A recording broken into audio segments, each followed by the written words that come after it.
good, Dave. All right, well, I think we can start now, correct? Everybody's here? Yep. All right. All right, everyone, I'd like to welcome you to the Tuesday, February 9th, 2021 regular business meeting of Verona Borough Council. Let's stand for the pledge. Janet, do you have your flag? Perfect timing.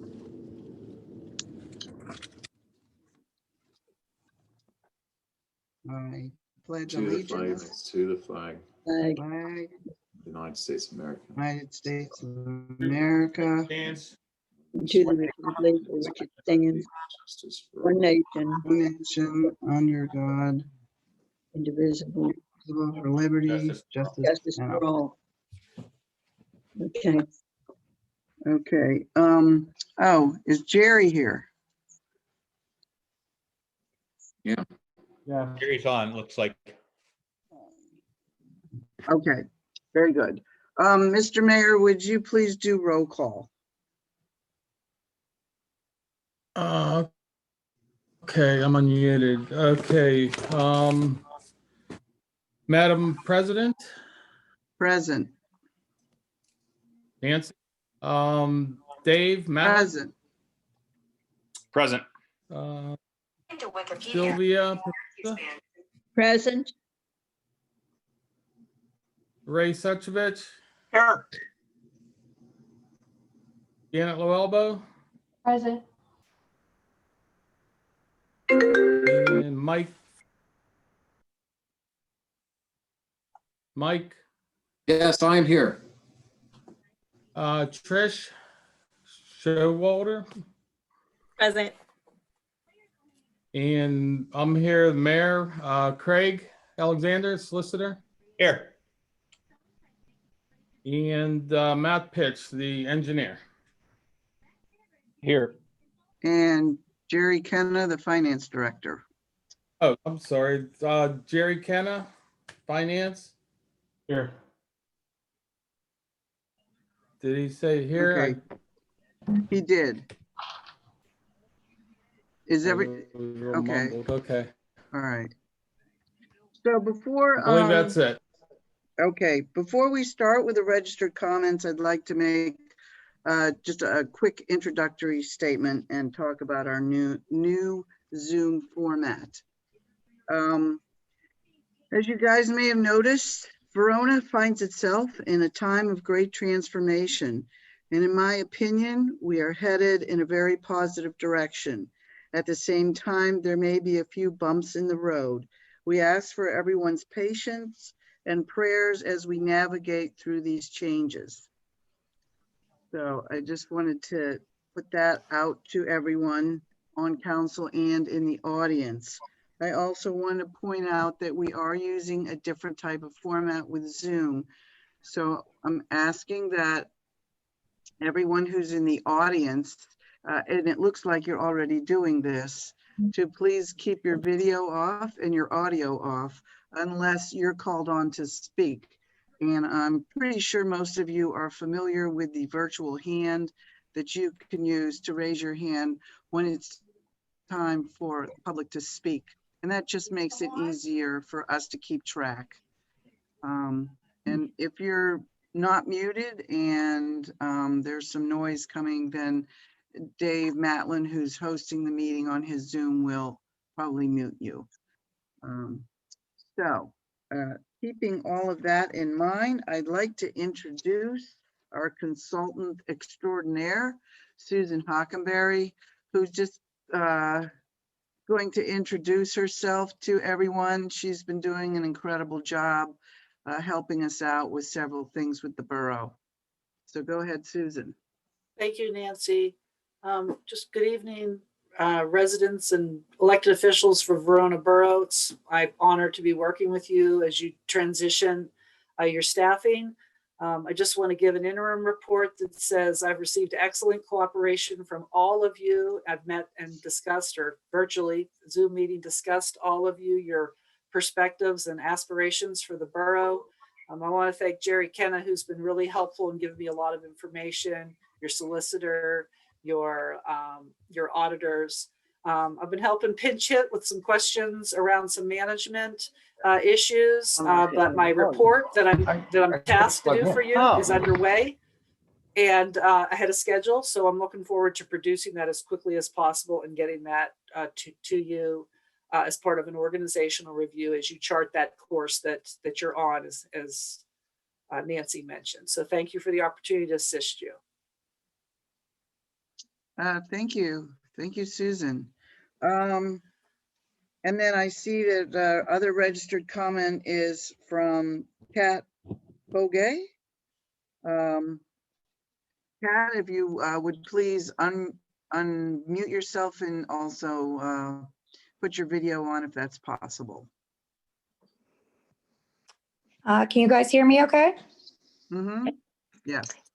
Good evening. This is Kat Hogay, formerly of 443 North Avenue, currently now in the last month at 128 View Street in Oakmont. I originally registered this comment for my 11-year-old son, Zachary. He had actually registered, or I had registered this comment for him prior to a series of events this past couple of days. Zachary started a petition on his own. I typed it up, more or less looking to seek support from other community members or opinions from other residents regarding the new police car stars and logo, rather than the ghost lettering.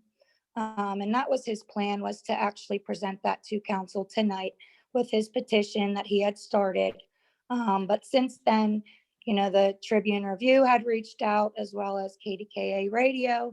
And to be completely honest with you, he's feeling a little bit, he is sitting here with me now, but hesitant to speak because unfortunately he's got a little bit of backlash from that, and completely, you know, unintended on his or my part to meddle in, you know, certain aspects of the police department that wasn't our intentions whatsoever.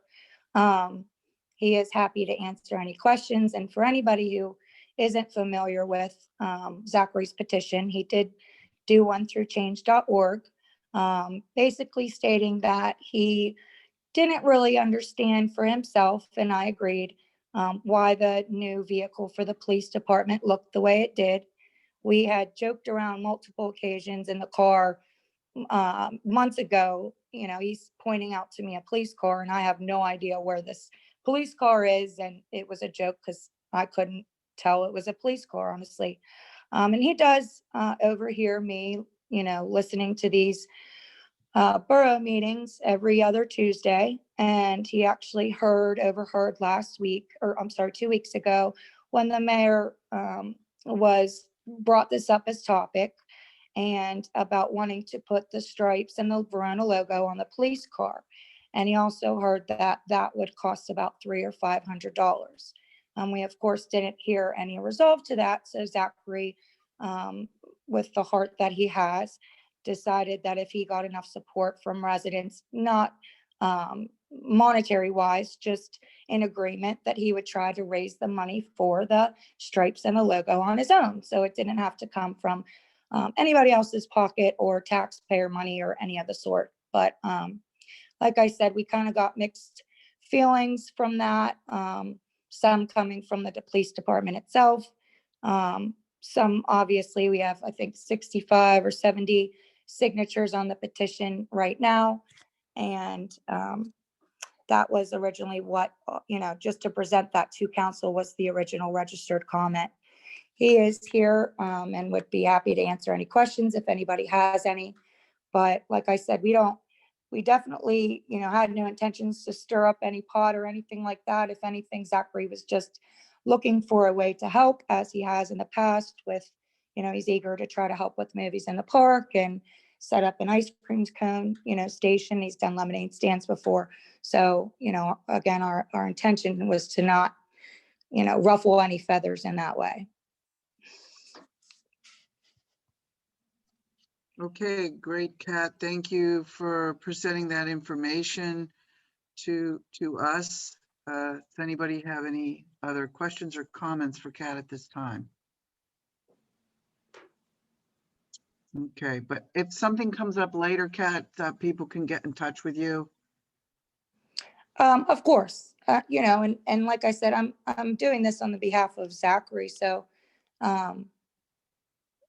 it is nice, and I don't ever try to, push down opinions of especially young children. So whether or not I agreed with him or not, which I do, I never would have asked him not to do something that he wanted to do. So I hope everybody can understand that and would do that for their children as well. I think young citizens and residents of any community should speak up when they feel they have the means to do so.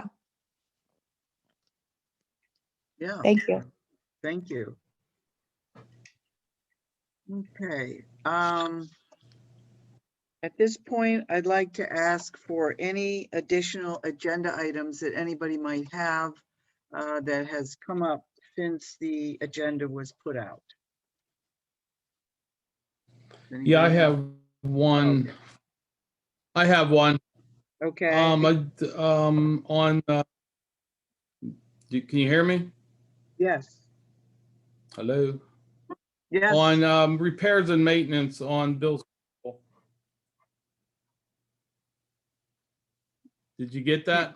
No, not all of it. Bill's, Repairs? I believe it's Bill's payable. I believe it's on bills payable on repairs and maintenance. I have a question on it. Okay. And possibly we could ask that during the financial director's report too. That's a possibility as well. Okay, anybody Yeah. else? Okay. I don't know, for some reason, Dave, you're cutting in and out with your sound. Yeah, quite several of you are also on my end cutting in and out.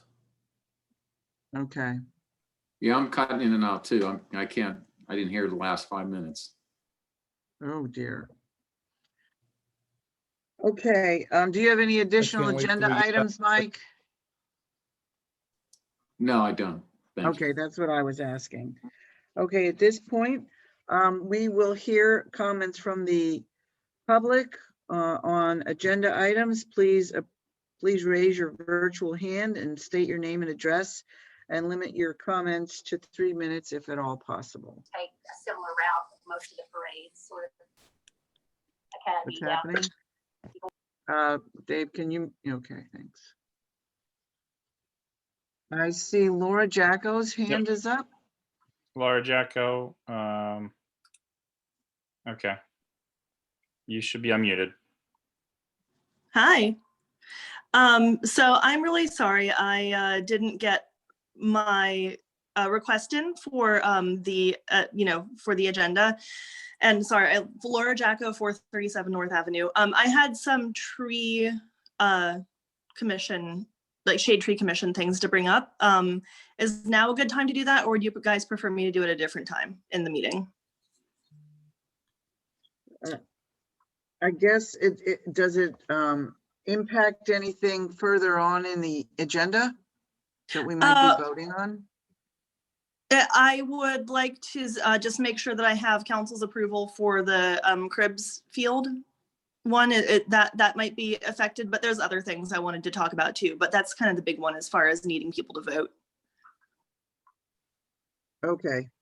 Well, how about if you talk about what you need us to vote on now, and then anything else we'll take as a comment at the end. Is that all right? Okay.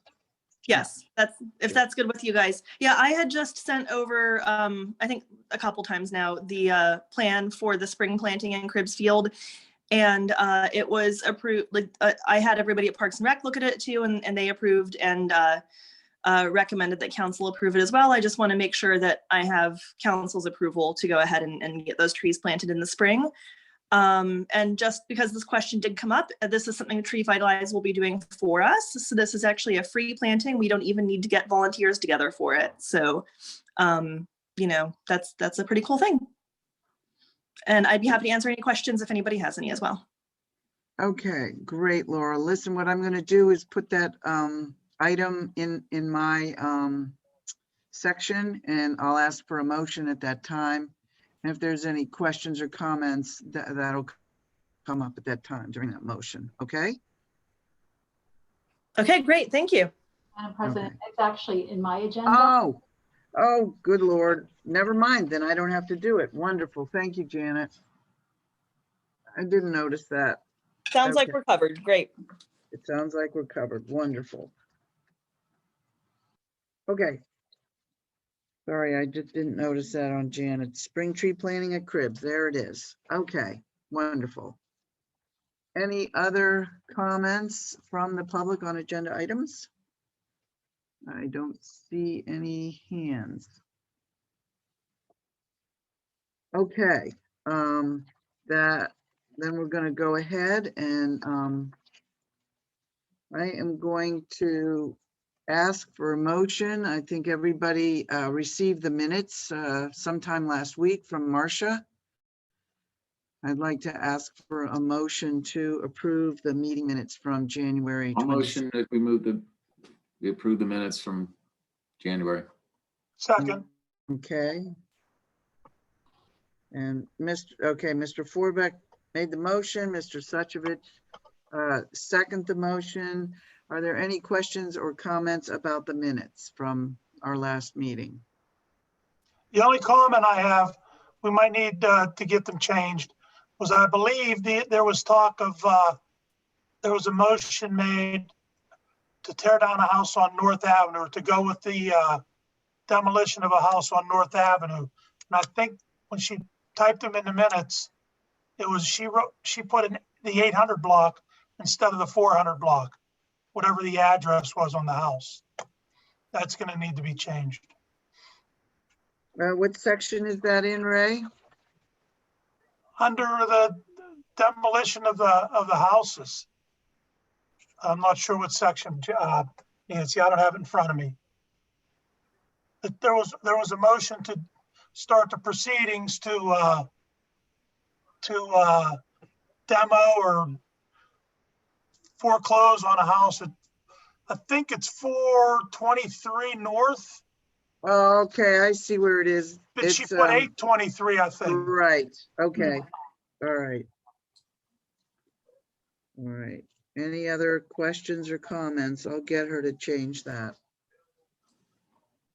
I was gonna call her, but with everything going on with, I didn't want to bother with that. Okay. Okay, if there's no other questions or comments, all those in favor of approving the minutes from January 26th, say aye. Aye. Aye. Aye. Any opposed? All right, the motion passed. Okay. The next thing I have on my agenda items is, it's brought to my attention that the Pennsylvania State Association of Boroughs has a membership that we could become a member of that organization, and then any training that anybody would want to take would not cost any extra money. And if you look at, I've taken a couple that have cost money. I think Dave might have taken one or two. When you add it up, it already adds up to the amount that it would cost for the membership for the whole year. I think the membership is $125. So the Pennsylvania State Association of Boroughs is a treasure trove of information and learning, just like the local government academy. And I'd like to have a motion for us to join PSAB and pay that $125. Is that $125 for the year for anybody? Yep, for the Thank you. entire borough, yes. Mm-hmm. I'll make that motion. Second. Okay. Ray and Mike, so Mr. Suchovich made the motion and Mr. Forbeck second. Any other questions or comments? Nancy, did you verify that we're not already members of PSAB? I thought we were, but I could be mistaken. You're right, Dave. I checked it and I thought we were too. No, I was muted and that's why I didn't get a chance to say that. Well, that's going to be, yeah, well, that's one thing we got to Well, that's unfortunate because I've been paying money to take some of these courses. Nancy, All right. I talked to them one time and I said something about membership and I believe they told me we already were members.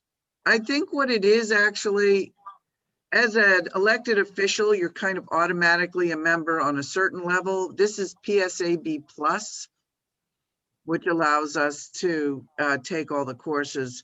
Because a lot of times it says member is free and then non-member is like 30 bucks or something. And then it says PSAB plus free. And so we are members by virtue of the fact that we're a borough with a governmental body, but we don't have the plus membership that allows anybody to take any training for no money at all. I think that's the distinction. Okay. So any other questions or comments about that? Okay, then all those in favor, please say aye. Aye. Hi. Aye. Any opposed? Motion passes. Okay, the next thing on my agenda item, I think I'm going to skip because Trish, I think that you can handle that. I see that it's in your agenda item, so you can take care of that, okay? Yeah, good. Yes. All right. I wanted to mention to everybody that that we need to be thinking about, and maybe between now and the next meeting, having a COVID-19 protocol for when somebody who works for the borough turns up a positive. So I don't have any intentions of us coming up with that policy or protocol tonight. I have some thoughts. I'd like to hear other people's thoughts and put something together in the next couple of weeks so that everybody is on the same page about how we are to proceed when somebody tests positive for COVID. Everybody received the new committee list, and I didn't really hear much from anybody about it. 3 people are changing what they're going to be in charge of. So Mr. Matlin is going to change from being in charge of DPW to being in charge of finance. Mr. Suchovich is going to change from being in charge of finance to being in charge of fire and police. And Mr. Forbeck's going to change from being in charge of fire and police to being in charge of DPW. So tonight, because that change was only made a few days ago, we're going to continue to report on our on the old committees, and then hopefully you can each get with your former head and transition any information that may need to be transitioned to the new person. In addition, Trish Redzek Showalter is now going to be chair of the ordinance committee, which is what I used to chair. And so Trish and I will get together and talk about that and get that going. So there weren't too many other changes in the committees, just a couple of things, but unless anybody has any questions about that you want to discuss here at the meeting, then we can move on.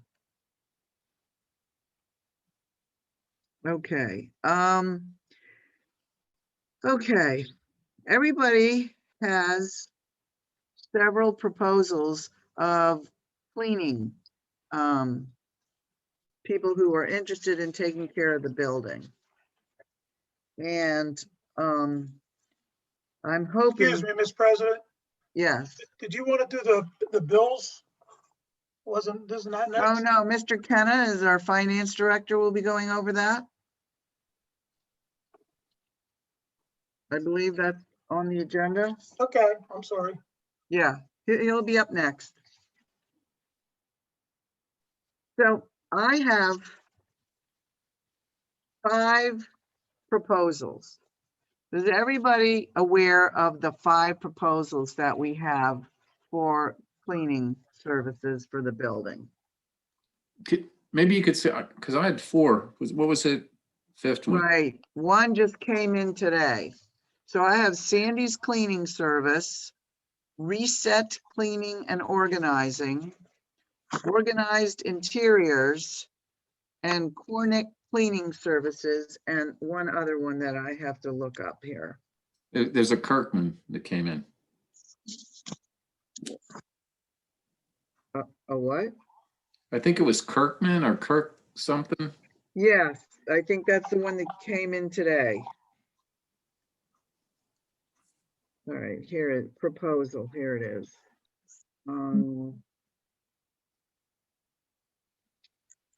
Let's see. Yes, Kirkman. So we have 5 proposals to look at.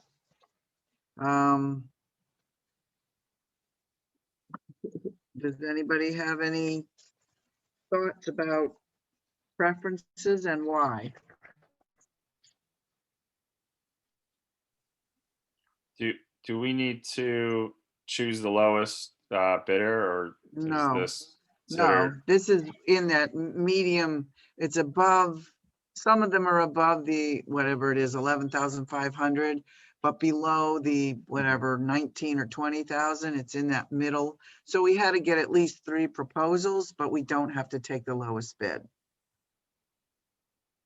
Okay. But there was quite a difference in bid. I mean, it was from, I think what the highest was 1,300 to the lowest was 625.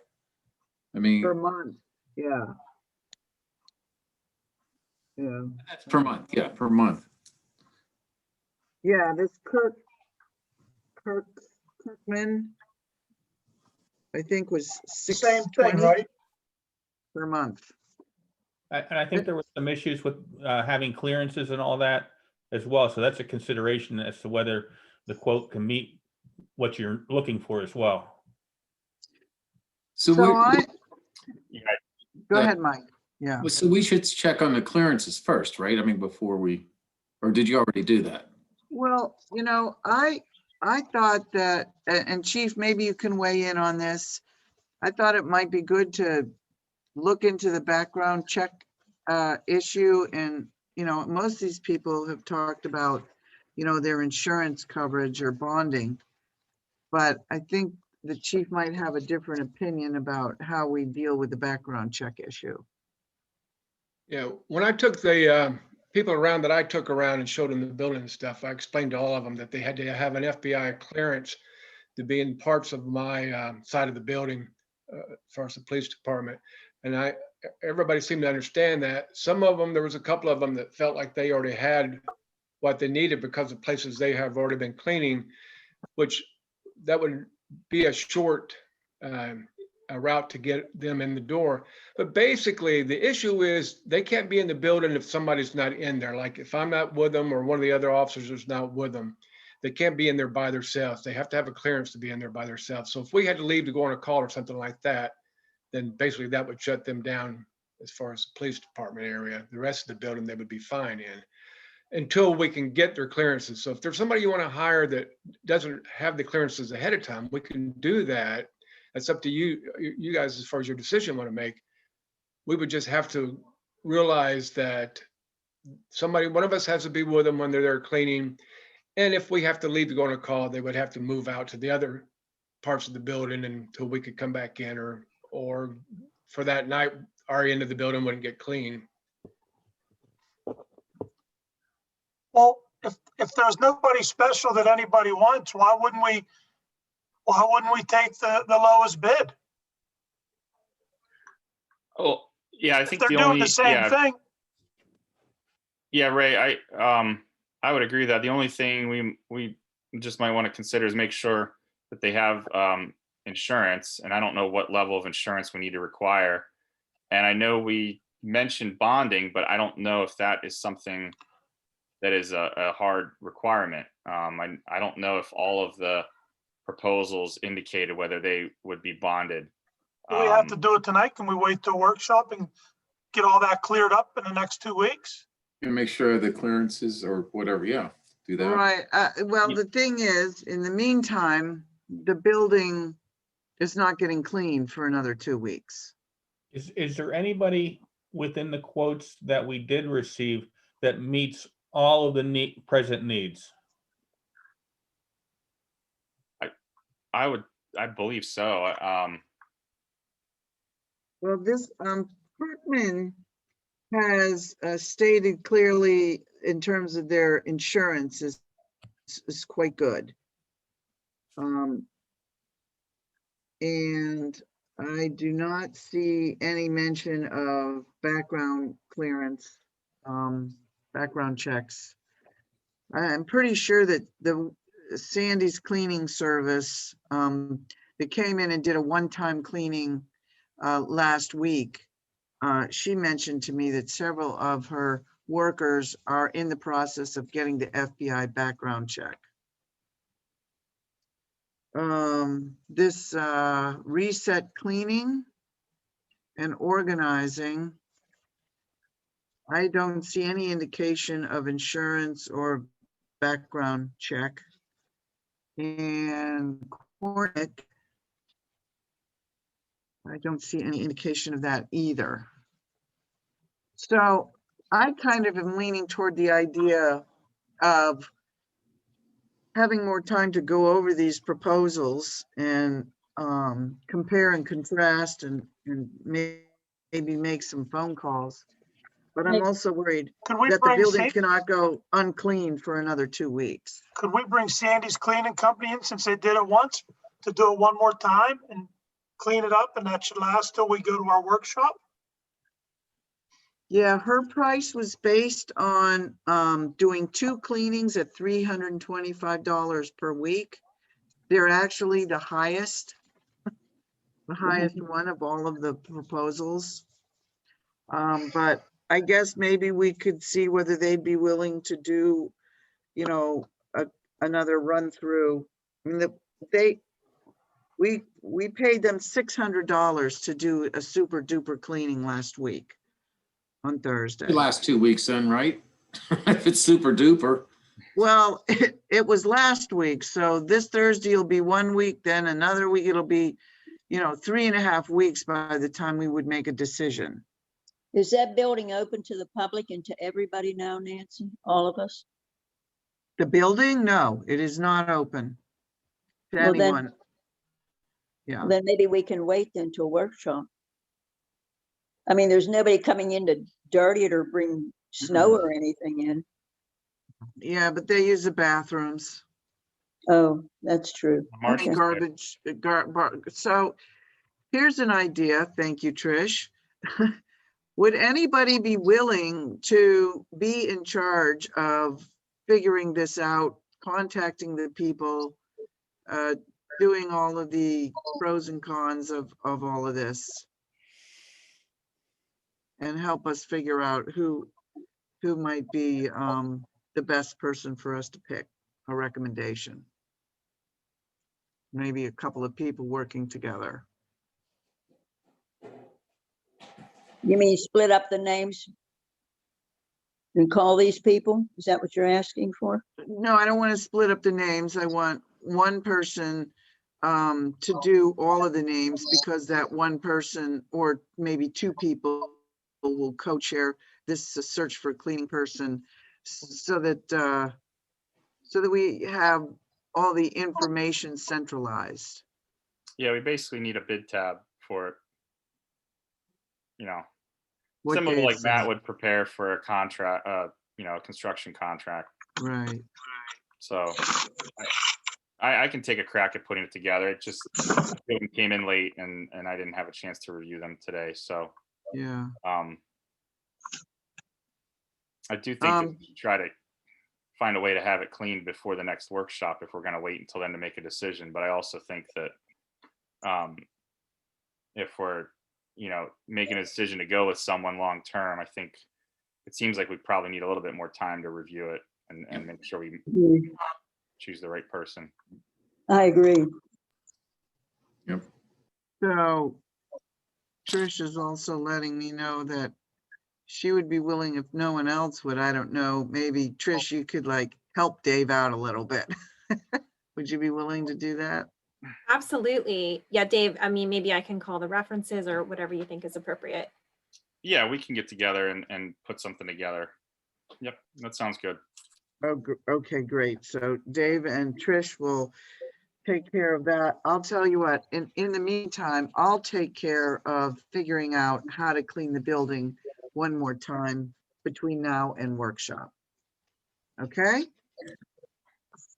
All right, and I might call Sandy back and see if she'd just do one cleaning between now and 2 weeks from now.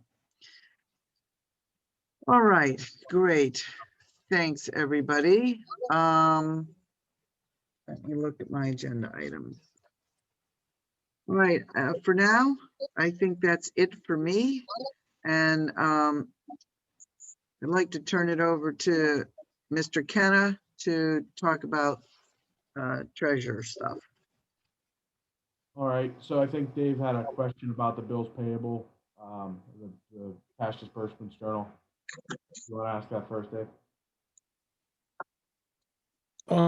Actually was under the second one, the distribution. Yeah. 43-370. General, or what did it say? Repairs and maintenance. What is So that? That they just did summer work, the landscaping. Hold on, what account you're saying? 370? The second one, 430370. Is that what we paid to Resnick Landscaping last month? Distribution. Yeah. Is that what you're talking about? Yeah, what are they on, like a monthly billing, or how's that working? Well, they were on monthly. They were paying monthly, but he sends his bills directly out of QuickBooks, and a handful of them went to my spam folder. So we had to catch up, and that was the end of his contract. So now we have a new contract for next year Okay. we're working on, or that Dave's working on, I assume. Or I don't know who's doing it now. Ray maybe. No, I was just curious, what work they were doing in the winter, but I understand. All right, thank you. No problem. So that was a one-time payment to them, catching up for how many emails went to your spam folder? I think it was 4 of their invoices. Okay. So this payment of, what was it, 2,000? How much was it? 2,000? Page. I'm sorry, I'm having a hard time hearing you, Jerry. I'm trying to find it on this page. I knew what he was. It's $2,160. Yeah. Okay. Yeah, his bills are like 500 and a little bit of dollars per month. And that covers the weeding that he was doing. He did some extra mulching on the tree beds, at the War Memorial and all that stuff.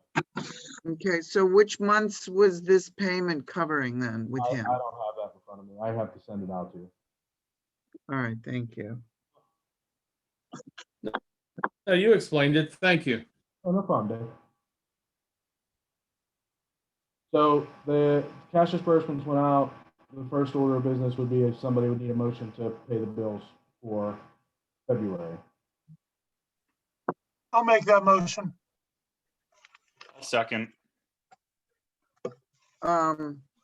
Okay, so Mr. Suchovich made the motion, Dave Matlin seconded. Any questions or comments on bills payable? All right,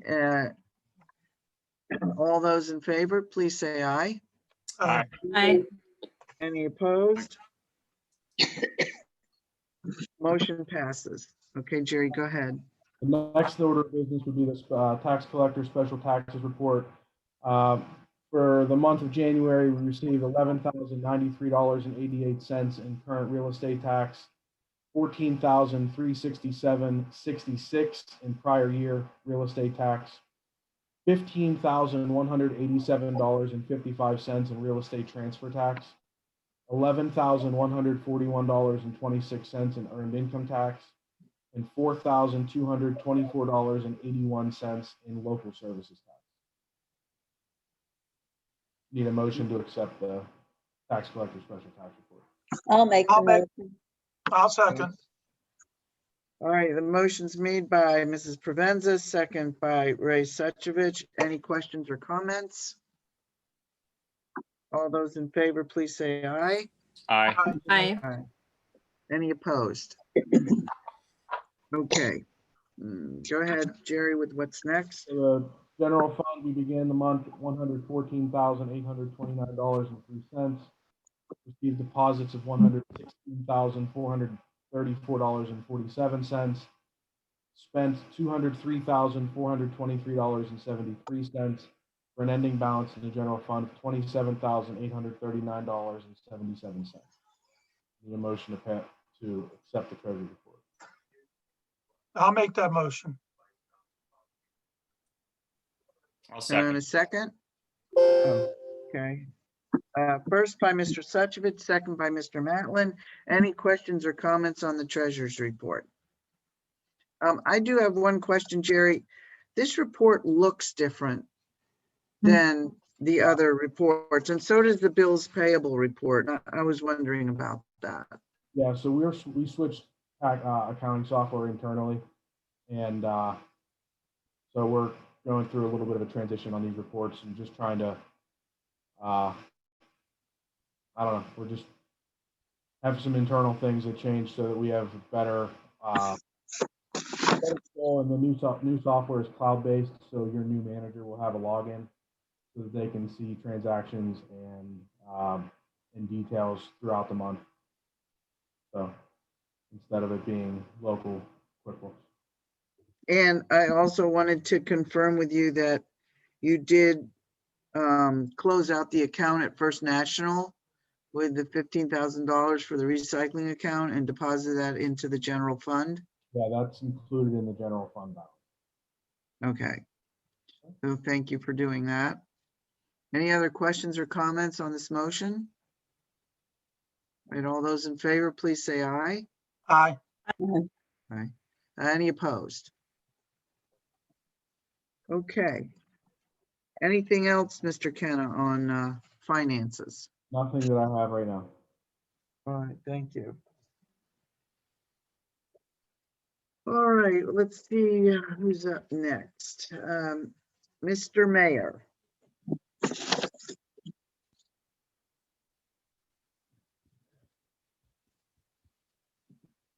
No, you're muted, Dave.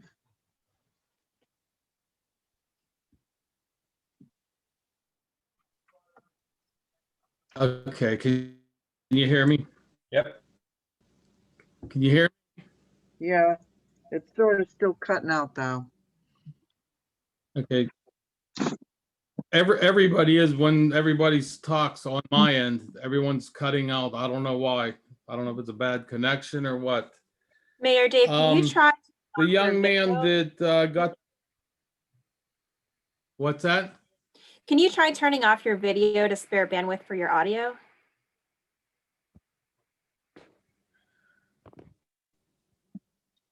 Okay, Is that better? so far. The young man that got the petition signed, I believe his name was Zachary. Yes. I just want to, thank him for taking the initiative to do something at such a young age. And yeah, I do want to change the one car. As I said before, that we don't need 3 cars that are without lettering on it. I know they have lettering, but I want to see Verona Police on there. And, in the past 2 months, it has been said, people have given their opinion on that, and I appreciate it very much. So that is to come probably around April or May. But once again, Zachary, thank you for taking the initiative to speak up and do what you're doing. Thank you very much. The other thing I have is the last meeting, somebody had brought up, or actually I brought up the police car, and it was to be sold. And the board had asked me to get a price on that, and it's actually worth between between $1,100 and $1,200 due to the condition. It needs an air conditioned unit, and I believe that's $1,200 alone. And I think a fair selling price would be, start at $700 for that car. Because I believe it needs a couple tires also. So that's basically all I have at this time. So just let, I'm gonna let the board tell me what you want to do with the car, how you want to go about doing that. I know there was some opinions on that as far as the selling of it. So just let me know what you want to do and we'll go from there. Well, can we talk about it now? Does anybody have any thoughts or ideas about what to do? I did see one email, something about what it's worth and what might be a fair price to sell it for. Yeah, I think, as I understand it, if it's over $500, then we have to advertise it publicly for sale.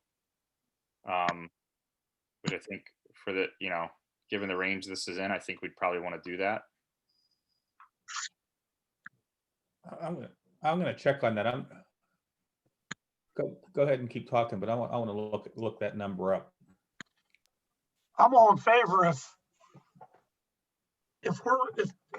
our goal is to get rid of it and we can get $700 for it, however we have to do it, let's start the process. Get the stickers off it, the lights off it, whatever needs to be done, and move on with it. If that's the general consensus, get it out of there, get it off our insurance and everything like that. Open a parking space. Is that car already stripped down, Chief? Chief, is that car already stripped down of the lights and everything inside? It still needs the light bar on top taken off, and it also needs the police radio and stuff that's inside. I mean, it's a short or small job, but yeah, there's a few things that need to be done to it yet. All right, I will look into getting that taken out. Okay. Well, go ahead, Dave. Oh, I mean, are we all in agreement that it's not being used and we don't have further use for it in the borough? Is that correct? That's what I'm understanding from past meetings, but I just want to confirm. Yes. Then, yeah, I agree. I'm okay with going ahead and selling it. Yep. Pending. However we have to, if we have to bid it, or we could just, whatever. Yeah, I mean, maybe Craig can weigh in on what, what the rule. I thought it was checked into before, and anything under a certain amount, we could just sell it, but I don't know. I'm looking that up right now as we speak. My recollection is $1,500. You guys can figure out what you want to do, but I want to confirm that number. So let's just table this for a few minutes while the solicitor is looking that up, and we'll come back to it when the committee reports are done. Okay, so let's go next with the police chief's report, please. Good evening. This is for the month of January. Sorry. Is that a police dog? You're muted, Chief. One of us has to talk, either me or the dog. We received 109 complaints, 14 total crimes reported, and 11 crimes cleared. We had no arrests, no summaries issued, and or 29 vehicle summaries issued, and then 86 borough parking tickets were issued. Our revenue sources was magistrate fines collected was $681.94. Borough fines and fees collected was $526, and police reports purchased was $45. Our total fines and fees collected was $1,252.94. Our parking permit fees was $1,095. We do have some investigations that we are working on right now, and other than that, I don't have anything else for tonight. All right, thank you, Chief. Thank you. I need a motion to accept the police chief's report. I'll make that Make the motion. motion. I'll second it. Okay, motion by Mr. Suchovich, second by Mr. Forbeck. Any questions or comments? Chief, just to confirm, you have nothing further to add to the public at this time regarding the series of overdoses? Well, that's the investigations that I was speaking of. That's what we're working on. I can't elaborate too much on that, but yes, we are working on that. Is there anything useful for the public to know in light of this? I don't know what you mean by that. As far as investigations, I can't speak of that at all. But these are obviously people that have been using drugs and got into a bad batch of their choice of drugs.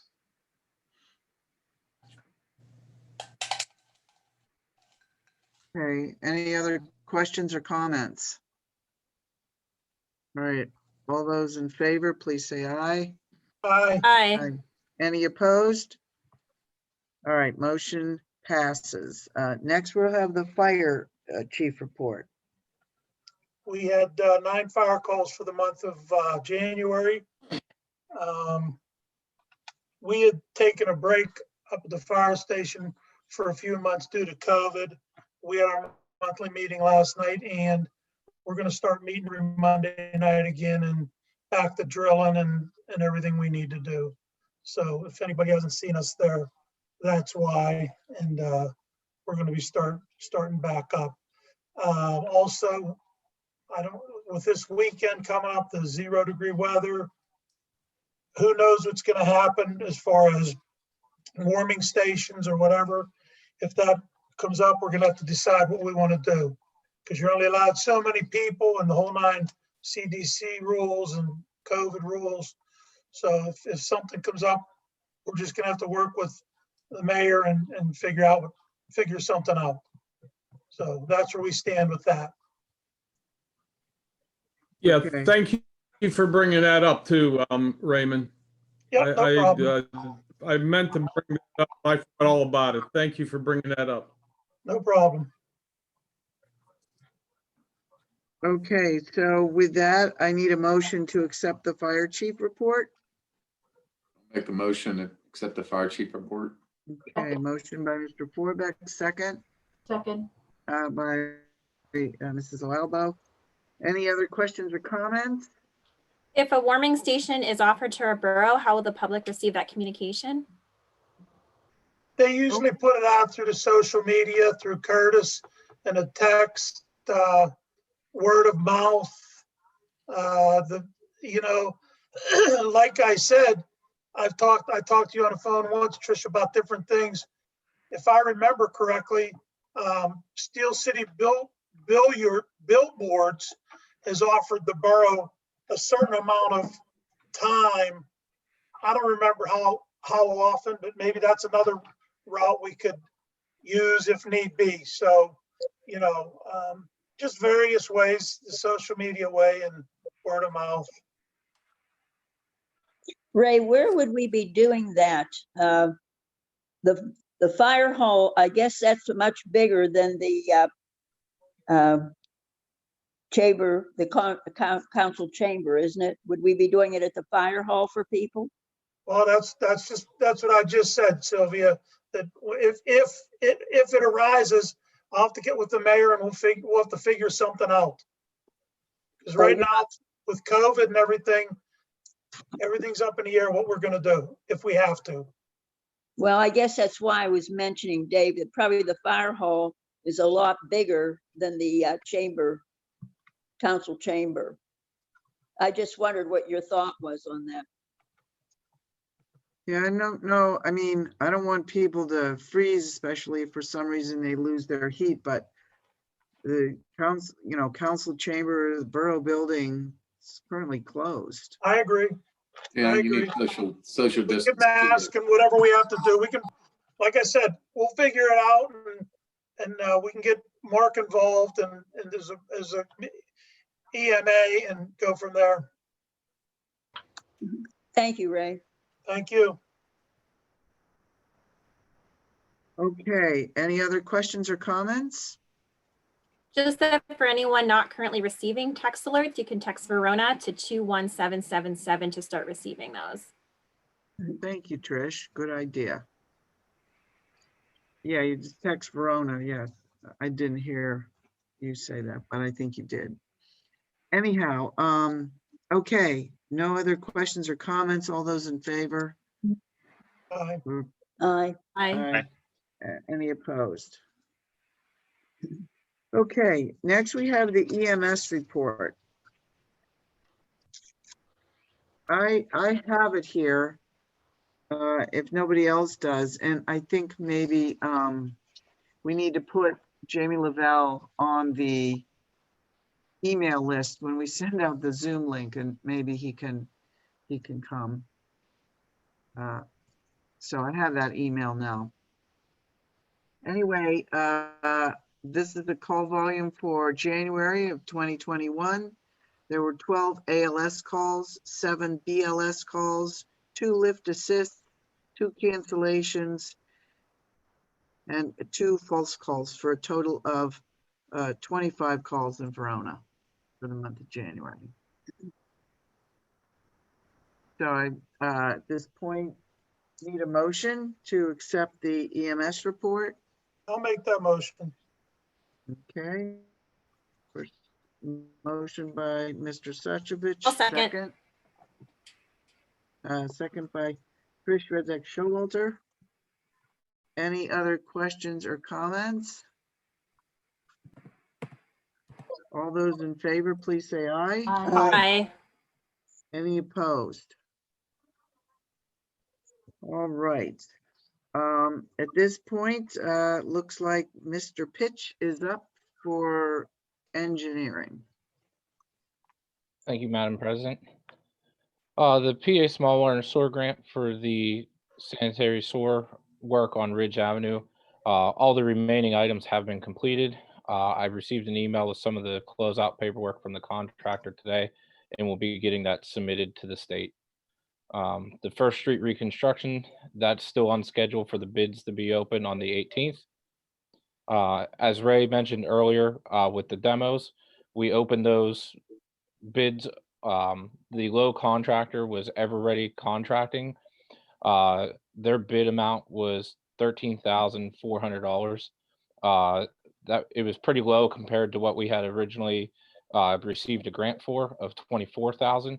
So that's why we sent a letter requesting to the county that we be allowed to add the house at 423 North Avenue to the list. We haven't heard back yet on that, but I did talk to Mr. Benecki. He recommended we move forward with awarding at least the base bid of the 2 demos on 4th Street. And then should the county approve the North Avenue one, then that will be a change order to add that on.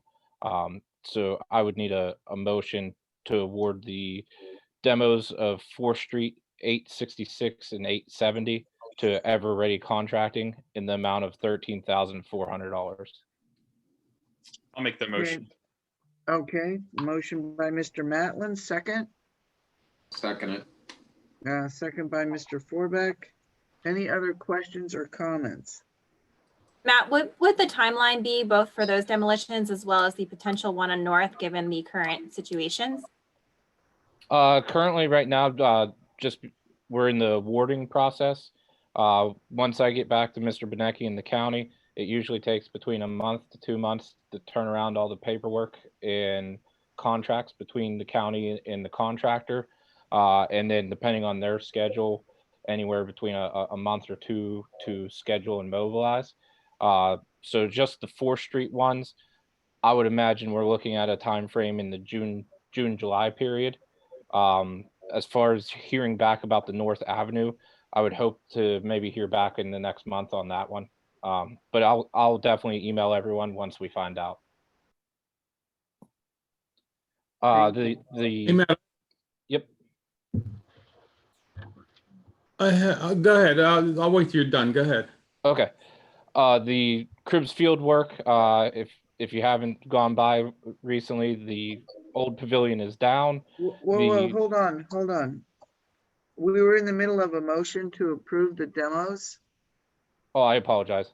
And we had the first by Mr. Matlin, second by Mr. Forbeck. We were taking questions and comments, and if there's no other question or comments about that, then all those in favor of recommending Eveready Construction, please say aye.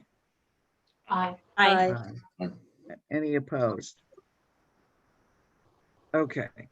Okay, sorry, Matt, go ahead. Oh, no worries. With the Cribs field work, the existing pavilion's down. I was in contact with the contractor. Unfortunately, the snow moved in, so that makes it a little difficult to lay out the new foundations.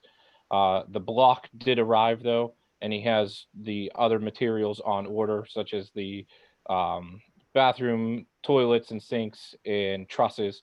So as soon as we get a stretch of weather where we're able to start digging for the foundations, he's ready to go on that. The sanitary sewer lining for First Street, there's just some paperwork being finalized with the county, and Jet Jack should be getting that scheduled soon.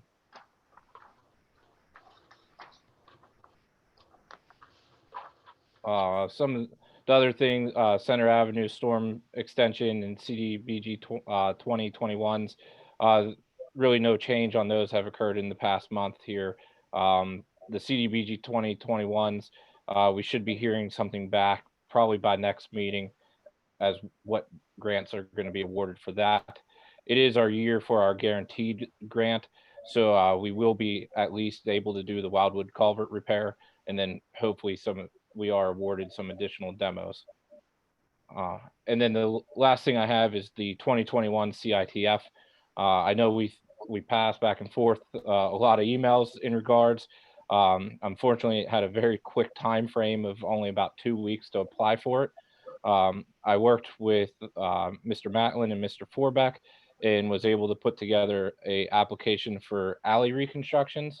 And then I also worked with Trish and was able to put together a park improvements application.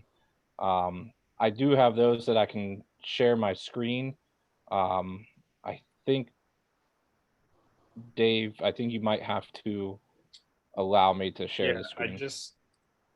I just allowed it, so you should be good now. Okay. Yep, there we go. And let me get it here. So this is the alley reconstructions, just a general project statement, and then the cost estimate on that. So I'll skip to the map. That way we can see what alleys we are proposing. So everything highlighted in red would be the alleys as part of the project. So we have the alley between Parker Street and North Avenue. On Google, that is referred to Oak Alley and Cedar Alley.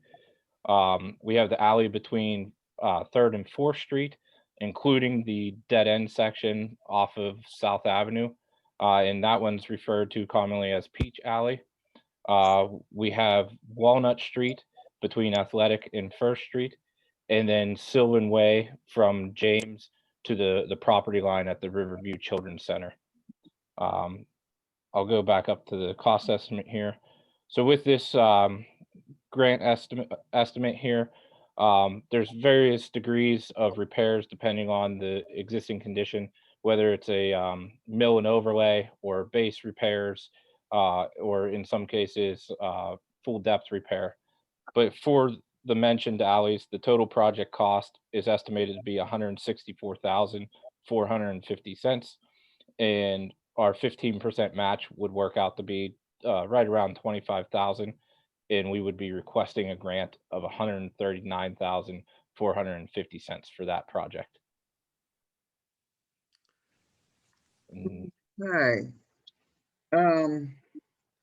So we would need a motion to approve this, correct? Or not? I don't believe so. Craig, just for a grant application, do we need an official motion? You're not spending any money to apply, correct? Correct. Just general direction. Okay, well, I think it sounds really good. We're getting the potentially 4 alleys taken care of with this particular grant application. So I think it's a good idea. Anybody else? Yeah, Thank you, Matt. Thank you, Matt. Absolutely. We've been begging for these alleys to be done, especially Parker to North. Thank you so much. You're gonna make some people real happy. I'm one of them. Yes, and Dave and I have also been in talks as well that we realize this is just an application, but we are going to come up with some future plan to try to start tackling some of the alleys, regardless of grants, to possibly add 1 alley a year onto the paving program or something. So we're definitely taking a look at that as well moving forward. Great. You're Yeah. appreciated. Thank you so much. And Yeah. then I'm sorry. Sorry, I was just gonna say real quick, Matt.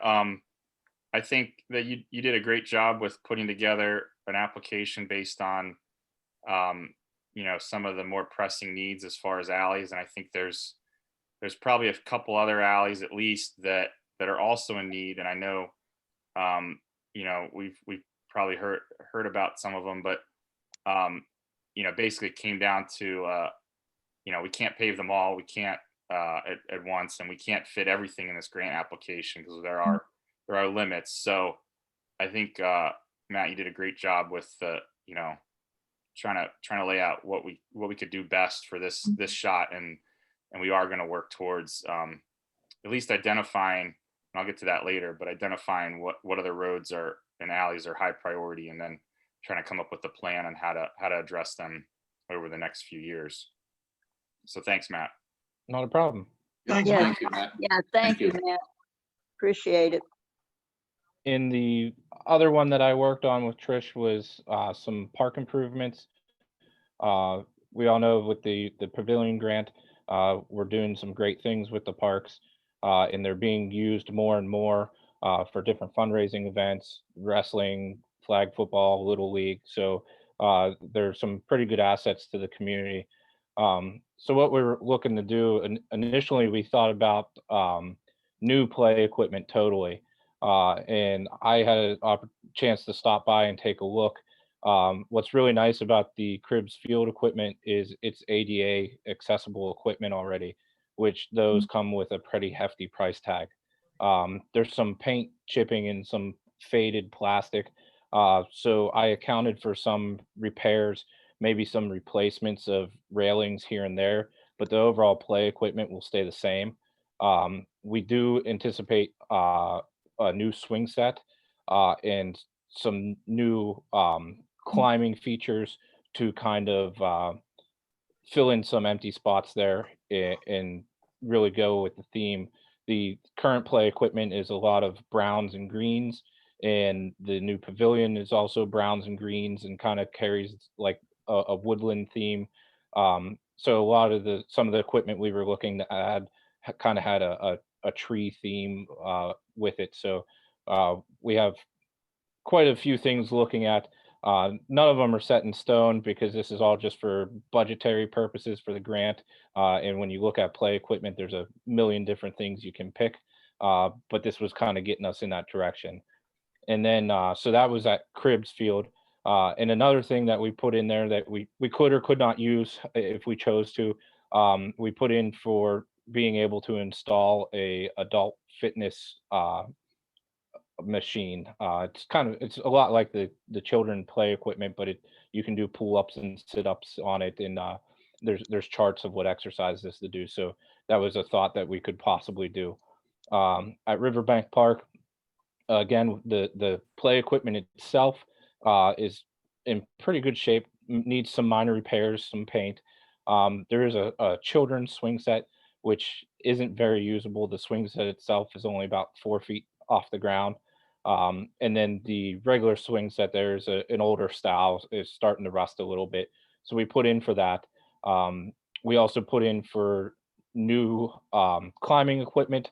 There's a couple different things we looked at. One being is Riverbank Park. One was shaped like a frog. One was shaped like a fish. Again, don't really have to pick the piece of equipment right now, just budgeting. We also looked at installing new rubber mulch fall surface. We did just do a revamp of the wooden mulch last year. So with being that that's refreshed the way it was, with the rubber mulch, we only have to put down 3 inches and we don't have to redo the full surface with it. So that would give us the ability to kind of pick a color and revitalize the surface without the cost of doing the full depth. Then we have both at Cribbsfield and Riverbank, we have cleaning and crack sealing the courts and putting a sports surface on them, much like the pickleball courts. There's a bunch of colors we can pick from, but it really seals the courts off and it makes them look nice and really saves the asphalt under them for many more years to come. And then we looked at completing the walking trail at Riverbank to encompass the play area. That way parents can maybe do a little bit of walking while their kids are playing there. And then we look to put some welcome signs and some benches throughout both parks as well. So that project came to a total of $148,328. The 15% match was roughly $22,000. So the grant ask would be $126,328. And then I did just put together some location maps pointing out where they are, and then zoomed in a little bit more. Like I said, I call out the adult fitness equipment, and we did put some money in there for it. Doesn't necessarily mean if we're awarded, we have to go that route. We could do additional children's play equipment, or we could turn that money into additional benches or anything like that. But it was just a thought that we had. Hey, Matt. Yes.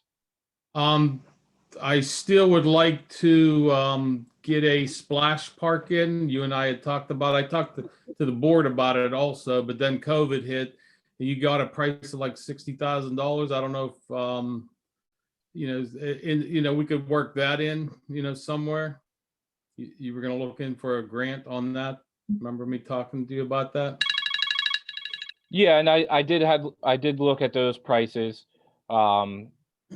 And on this one, we were kind of trying to spread it around between the different parks. I think as far as a splash pad goes, that would be more of a kind of a centralized project for one park, and something that we could look at possible CDBG in the future.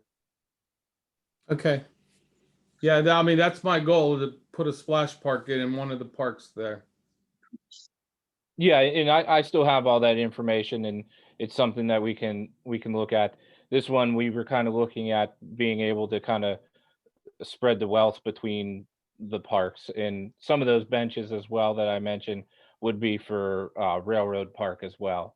And then the map I'm showing now, the yellow line is the kind of the completion of the loop of the walking trail around the play equipment there. So then that's pretty much the park one in a nutshell there. Thank you. Thanks, Matt. So if everyone's okay with it, I'll move forward with submitting this one as well. Please. Yes, I think that's a great idea.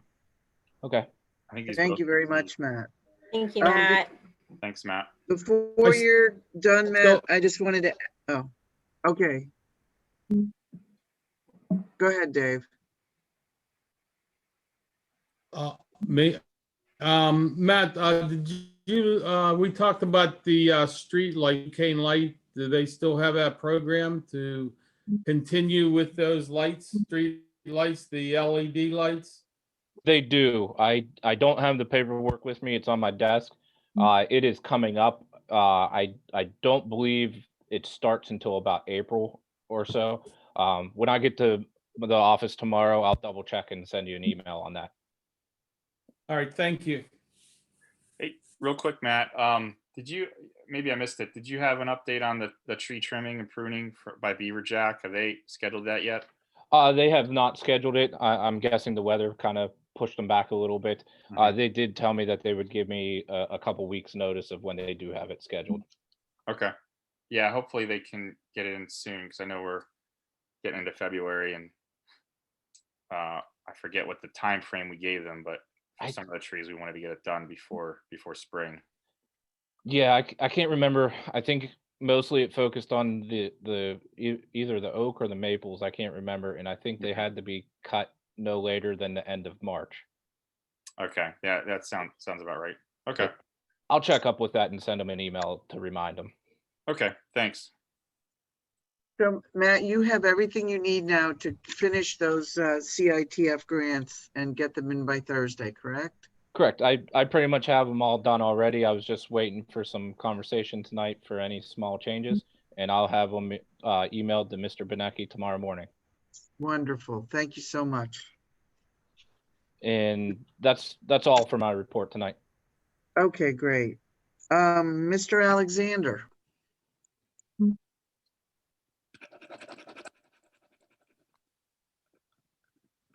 Okay, sorry about that. Give me 2 seconds here. I was reviewing the issue of what the dollar amount is regarding the borough's sale of surplus equipment. And that's under section 1201.2 of the Borough Code entitled Personal Property. And they did, when they recodified the Borough Code, they did raise that threshold to $2,000. But there, while I was researching that, an issue was raised as to whether there's a provision in the Ethics Act that speaks to a $500 threshold, and I have to reconcile those two codes. My opinion is that the Ethics Act probably deals with dealings between family members and the borough, as opposed to just the public in general and disposing of surplus equipment.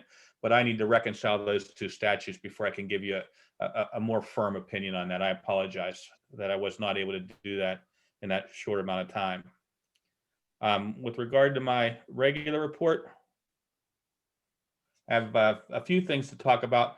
I did meet with Mark Stanton last week. Actually, I think it was 2 weeks ago, 2 Wednesdays ago, and went through all of the outstanding regulated rental delinquent people. And we prepared 5 civil complaints and letters to each of those 5 indicating that we would be filing those complaints with the local magistrate if they don't pay their regulated rental fee. And I set a date of last Friday, I believe, that needed to be paid by. I haven't checked with Marcia to see if any of them have paid. I sent those letters regular and certified mail. I do know that Mr. Kennington on 4th Street did call me and indicate that he wanted to pay that, and that he was having a problem getting a hold of the borough. So I'm going to work with him to see if he's actually going to pay before I file his. But if nobody else has paid, I'm going to go ahead and file those civil complaints against the other folks. An issue, Trish raised an issue with me with regard to the new property for the community garden, as to whether we can acquire that property directly from the property owner as opposed to going through the vacant public property recovery program. And we had an issue with acquiring property from a property owner years ago when we acquired the property that's owned by the old ambulance service. I can't remember the name of it. Guardian. Guardian Angel. And there were a ton of liens on that property, and we could have become responsible for that if I wasn't able to undo that transfer. And I told Trish I wanted to look to see if there's any liens or encumbrances on the property. I didn't find any, but I did find that there were a bunch of back taxes, so dating back for years. And so I have to find out whether the other taxing entities would be willing to waive those taxes in order to acquire that property, because it would be cheaper to acquire it right from the landowner than to go through the vacant property recovery program, which is going to cost, I believe, somewhere in excess of $3,000 when it's all said and done. So I've reached out to Riverview, And I've got to get a hold of the county solicitor's office as well to find out whether there's a mechanism to waive those taxes, and it may require filing a petition to the courts. So we may find out that it's not going to save any money. And when you do go through the vacant property recovery program, you get a free and clear deed. So that's important. I reached out to George Snyder today, again at Tricia's prompting, to see if he has an update for me with regard to the bankruptcy work he's looking into. He had to check with his colleague, and I had not heard back from him before tonight's meeting. So I anticipate I'll have a report tomorrow, and I can send that out by email to everybody. And that's all I have right now. Wonderful. Thank you, Mr. Solicitor. Okay, Mrs. Lualbo. I think you skipped a couple. Oops, I'm sorry. Oh my God, you're right. Mr. Matlin, you are next. Thank you, Madam President. Yeah, just the first thing, or the main thing I had on there was an update on the borough-wide road condition survey. I finished compiling the spreadsheet that lists basically every block of road or alley that is borough owned or maintained, and I sent it to Matt and Mike to get their feedback. They had some good feedback. We're going to start, between the three of us, start trying to assign conditions to all of these sections of road and filling in the gaps. And I know Matt's been working on a history of paving, so we can fill in when streets were paved and have an idea of how old the surface is. So I appreciate both Matt and Mike's help on this, and I'll be working with Mike, as he's going to be Public Works Chair, to whatever we need to do between the two of us to keep this going and see it through. I'll gladly help you out on that, Mike. And I think we have a plan to try to get this filled in and completed in the next couple months, so that for future paving planning and future budgeting, we'll have a very good idea of what the biggest needs are, and where we can best allocate our limited resources for paving. So that's about all on that. I think like with Matt's application for the CITF grant, there, like I mentioned earlier, there's quite a few alleys that are in need of attention, and I just want to let everyone know that we are aware, and we are gonna try to get to them as soon as we can. But it's it's tough when there's limited funding, and there's a lot of different areas that need attention. But I think we have a good plan going forward, and I'm looking forward to continuing that those planning efforts. Couple other quick things. The landscaping contract that was mentioned earlier, I am working on that.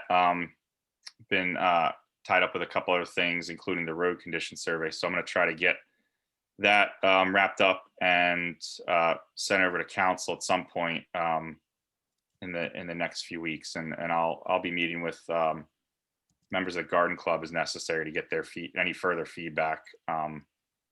So I have that on my list.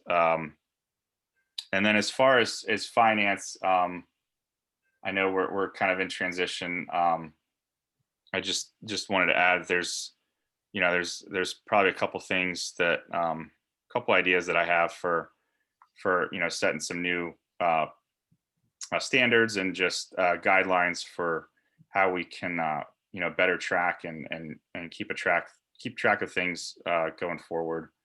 One of the things with Nancy and I becoming president, vice president, for any signatures that are required, I'd like to do away with using the stamp signature and have a process for any documents that need to be signed by members of council particularly the president and vice president to, on a weekly basis to get those signed and delivered to whoever they need to be, whether it's, the finance director, the borough engineer, even, the mayor or others. So just, a couple ideas, small ideas that I have going forward, how we can improve a couple things. So that's all I have. Thank you.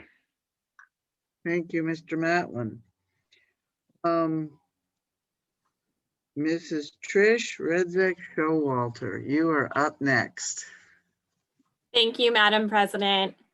The first item I have under my agenda is that the Borough Manager ordinance that now includes our job description for the Borough Manager is advertised for review.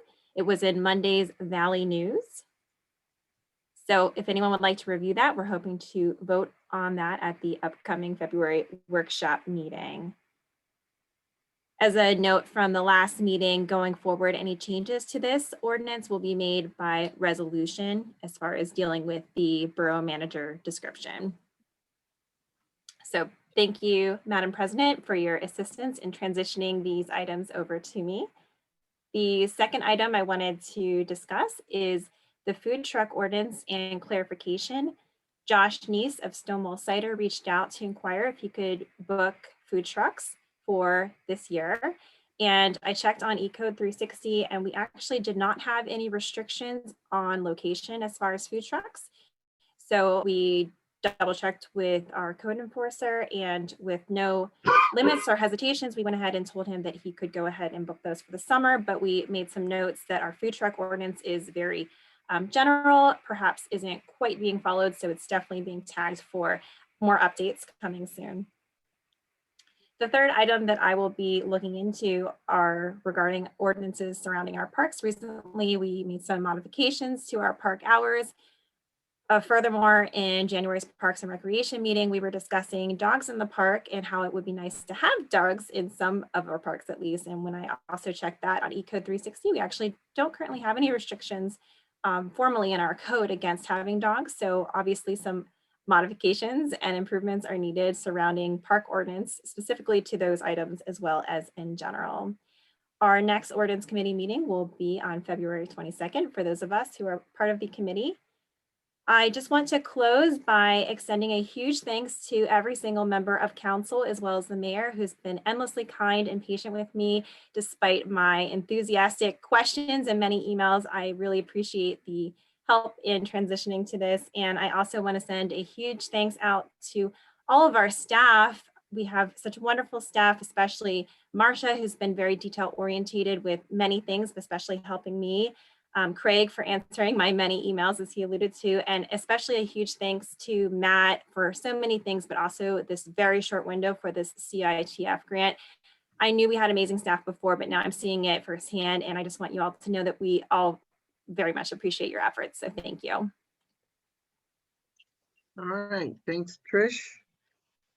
Let's see, Mr. Forbeck, you are up next, head of police and fire, but transitioning to public works. Yes, so boy, everybody sit back. I got a lot to say. No, anyhow, I'm looking forward to working on the parks and especially working with Dave and Ray and Matt. Matt, thank you so much. I think as we move forward, I definitely mirror what Dave was saying, that we're going to be, there's a lot of stuff to cover. I think we're going to have an organized manner to do that, and a good rating system, so everybody will be treated fairly and try to get to the best we can. So thank you guys, and thanks Matt for putting together all those grants and keep it moving. My main issue was about the search committee. We, just to get everyone an update, we received 22 applications to date. We interviewed 5 people who became that we're hoping to move on to our next tier interview with the entire council. But I guess recently with Susan's input, we are delaying that somewhat until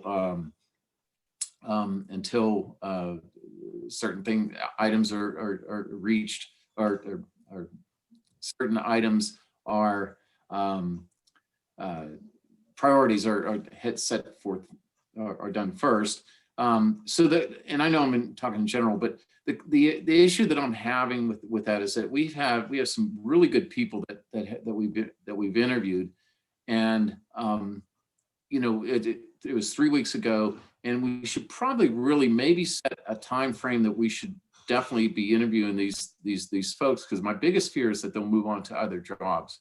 And I could certainly reach out to them and say, hang in there. We're still going through a process. I did respond to somebody recently who said, hey, where are we? And I said, well, we have expanded our process a bit, but hang tight, we'll get back to you. So so I think we should do that by maybe have a goal towards the end of February, beginning of March to interview these other folks, just to let you know. And I really don't have anything else to say. I appreciate working with the chief and all the police committee, and I look forward to continuing our other committees. So thank you. Okay, thanks, Mr. Forbeck. I do like your idea of reaching out to our current candidates, because I had that thought too, that like they might go looking for some jobs somewhere else, and we might have wanted that person. Yeah, there's some really good people. So great. So we'll do that. I'll reach out to them. Okay, so, and before we move on to Mr. Suchovich, I noticed that the solicitor's hand is raised. Do you want to speak now, Craig, or later? Am I muted? Can you hear me? Yes. Thank you, Dr. Carpenter. I did have a chance to reconcile the inconsistent language with the Borough Code and the Ethics Act. While the Borough Code allows Borough Council to develop the process to sell any property not in excess of $2,000, and in other words, less than $2,000, Borough Council can figure out how they want to dispose of that property. However, the Ethics Act says that no public employee can contract with the local agency for property greater than $500 unless that property's been subject to a bid. So because the person that we're thinking about disposing of this property with is a public employee and it's in excess of $500, we can't do that.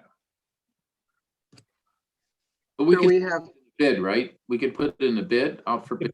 We could put it in a bid, put an advertisement out that it's for sale, basically, right? and then he can put it in. Okay, that's the question I had. Okay, thank you. So who's going to take care of that? Let's see. You get Marcia to do it. Mayor, You maybe. get Marcia to put it in paper, advertise. It's Yeah. a very simple process. I mean, you get basically two sentences. We're selling this. What is it? A Crown Vic or what is it, David? Yeah. You know, Crown Vic 2011. As is. Where is minimum bid? What would you say, Dave? $1,200?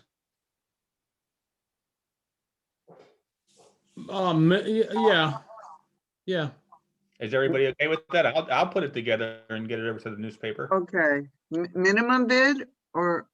Yeah, because I thought you said it was worth 700. Well, 1,200. What we could get for it. I said between 11 and 1,200. Oh, okay. I wasn't sure about legality of selling it to a employee, is what I said. I said a fair price would probably be about 700. You know what? Let's put it this way: starting bid $700. Okay. Is everybody okay with that? A minimum of 700. Okay. Yep. I'll do that. Starting bid 700. Okay. All right, great. Thank you. All right, back to here. Mr. Suchovich, you are next. Thank you. The only thing I really have tonight is the police car, the striping. I know there's been a lot of question, a lot of concern, a lot of hurt feelings, whatever you might want to say. I'm gonna suggest that we get a design. However we do it, have a striping company come in, give us a design on it, come up with what we want, and get bids on it. If we're gonna do the one car or we're gonna do two cars. And then that way we know what's going on. We'll have the stripings for the 2 years down the road when we get another car, and they'll all be striped the same. And I just think if we do that, then we're uniform, and then there's no, he did this, he did that, I did this, my friend this, your friend that. I just think if we do something like that, where we have a actual design and we can put it out to 2 or 3 companies to give us a bid, we take the bid we want and go with it. That's my suggestion. So Ray, that's a if great I idea, may- Ray. Oh, go ahead, Dave. Ray, if I may, I've been looking at some different designs, and I will send them out to all of council. And for non-reflective would be $325, and for reflective would be $425. It'd be $100 difference But to I- get what I'm to get getting at, one and I car know done. what you're saying, but what I'm getting at is if we have it in writing, what we want, what we come up with as a group, then that way we can, when we get a new car, there's no question. This is the striping that's going on it. Whatever the companies are, you give us a bid and that's what we're gonna do. Whether we want I will to reflect, whether we want reflective, whether we don't want reflective, whether we want the policeman's shield on the middle of the door and the striping. But I think that way it'll create a less problems, less animosity, and we come up with it as a group and we go with it. I'll So, send some examples out this week, okay, by the end of the week. so Ray, I was just hoping that that's a great idea that you're having. Since you are transitioning over to being head of police and fire committee, maybe you could coordinate that effort with the logos, work together with the mayor on that. Would we want the chief involved with it too? Well, as you see fit, with the police committee, sure. And, we can all I help with I that. think if we get one design and we start with that and we can tweak it here or there and then see where it fits. Okay. All right. That'll just make things a lot less argumentative, a lot less hurt feelings when it's finally said and done. And then we can decide whether we want to do the Tahoe and the Explorer. Do we just want to do the Explorer or do we want to do both? Because we're going to have to pay not only the $300 or $450, we're going to have to pay to have them old ones taken off too. And my concern is That would include it. is that especially the Tahoe, that paint's going to be it's going to be different colors because of the 2 years old and the fadedness. That would be a concern for me.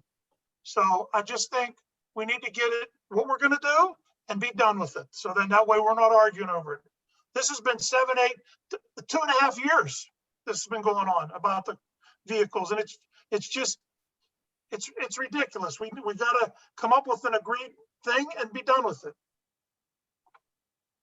Okay, so we'll look to you, Ray, to coordinate that effort with the police committee and with the mayor then. Thank you.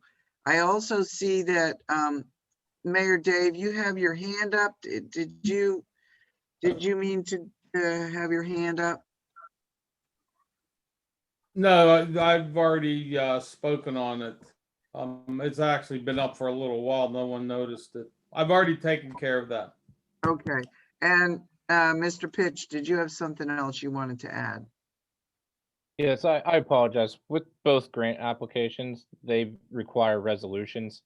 One would be for the alley reconstruction and the other one for the park improvements. Do I need to read those in summary, Craig? You mean resolutions that we need to make a motion and vote on? Yes, That's correct. I don't have those, Oh. in Matt, so if you don't mind doing that, that'd be great. Yes, so the first resolution would be for the alley reconstructions or no, I'm sorry, for the park improvements. And in summary, the purpose of the resolution form is to have on record a statement confirming that the applicant has formally requested a grant and has designated an official to perform the required duties between the applicant and the redevelopment authority of Allegheny County, has authorized the execution and delivery of any and all agreements between the applicant and RAAC, and has assured where applicable, the provision of local matching funds in addition to the applicant will apply with all other provisions of the application. And then this is whereas the Borough of Verona is requesting of attaining funds from the RAAC in the amount of $127,848. And again, this one is for the park improvements grant. Okay, so I need a motion to accept the resolution that Mr. Pitch just read. I'll make the motion accepting. Go ahead. Okay, now motion by Mrs. Loalbo, second by Second. Mr. Forbeck. Yeah, okay. Any other questions or comments on the resolution? All those in favor, please say aye. Aye. Aye. And any opposed? All right, so that was for the alleyways, right, Matt? The park improvements. Oh, sorry, this is for the park. Okay. So now And you have then one for the alleys. Okay. This one is for the alleys, read in summary.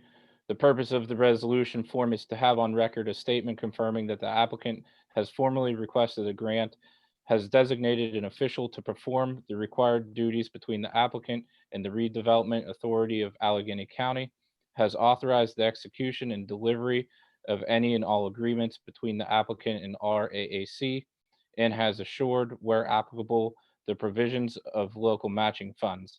In addition, the applicant will comply with all other provisions of the application. Whereas the Borough of Verona requests the attaining of funds from RAAC in the amount of $139,400.50, and that is for the alleyway reconstructions. Wonderful. So I'll need a motion to accept the resolution on the alleyway reconstruction. I'll make the motion to accept the resolution on the alleyway reconstruction. Okay, first by Mr. Forbeck, a second, please. I'll second. Okay, second by Mr. Matlin. Any other questions or comments? All those in favor, please say aye. Aye. Aye. Any opposed? Okay, motion passed. Thank you. And I had emailed both of those to Nancy and Dave. I wasn't sure who would be signing them. The county is accepting them after the fact, so if you don't get them signed tomorrow, that's not a big deal. Okay, great. Thank you. All right, so we're going back to our committee reports, and now I think Mrs. Luelbo is next. Thank you, Madam President. The Parks and Rec Board, they met last Tuesday, February 2nd. They will be meeting every other month at 6:30 in the evening. We changed the time from 7 to 6:30, just to make everybody aware of that. Some of the new business that we discussed, we heard from Stephanie Garibay. One of the exciting things coming early summer, late spring, early summer is the farmers market, which will begin on June 3rd and run through November 11th. And she's planning on having a food truck there every week for the farmers market. And for vendors who would like to participate, it's $75 fee for the night fee is for the whole summer. So looking forward to the spring and the farmers market. Some of the other things that we were talking about for Easter, right, the week before, Saturday before Easter, there may be a movie in the park. We'd like to bring that. The Recreation Board would like to sponsor possibly the movie Hop for Easter and bring back the movies in the park again. one of the other things I wanted to say is possible things for the summer will be looking, hopefully we can do it. Yeah, last year there was a lot of activities, events we could not do because of COVID. Maybe bring back Shakespeare in the Park, do yoga in the park weekly if possible, and little things like that. I did want to say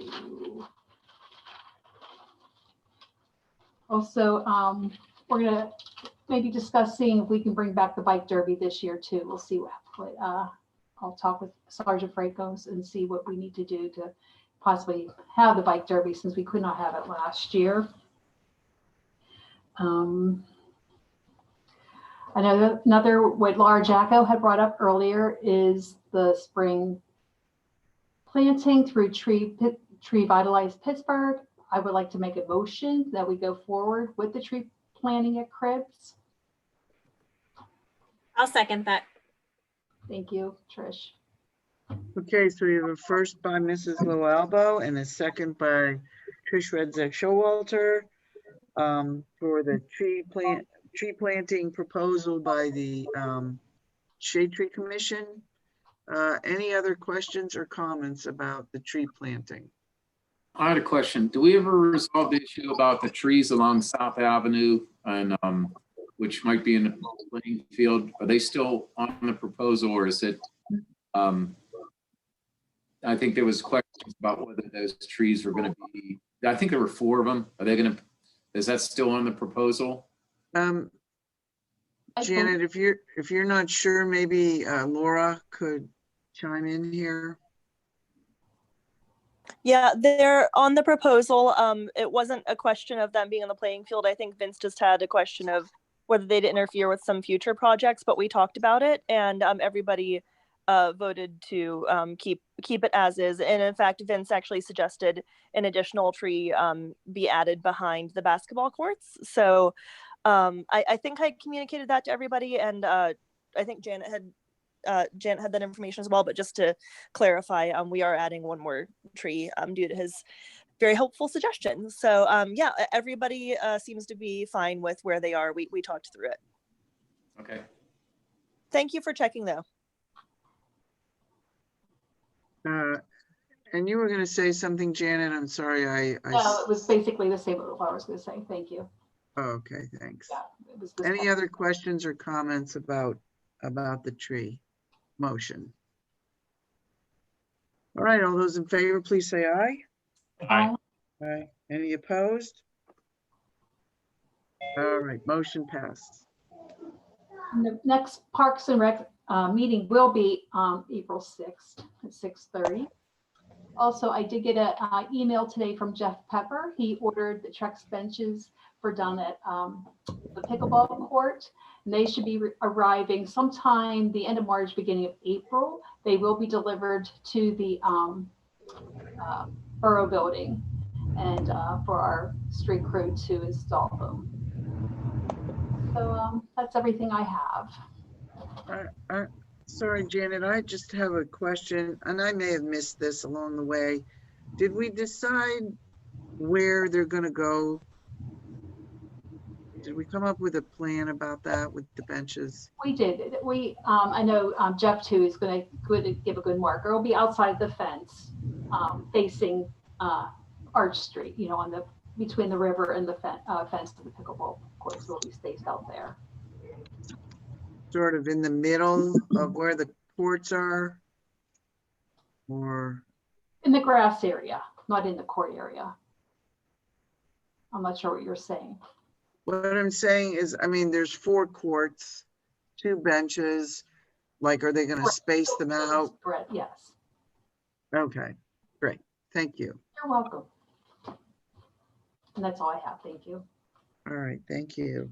And last but not least, Mrs. Provenza. Thank you, Madam President, and good evening, everybody. I'll start with the newsletter. We're currently working with the spring newsletter, and we would like to have all of our ads and our articles in by Monday, March the 1st. And I know there's a lot going on So I'm sure that you'll want to get your articles in and also your ads. You can send your articles to our editor, Dawn Wharf, and his email address is veronanewsroom@gmail.com. And I can take the ads at 412-828-7726. And also Chamber of Commerce, I did try to reach Kevin Ewing and he was not available. I did not hear back from him, so I do not have a current report on Chamber. I'm sorry.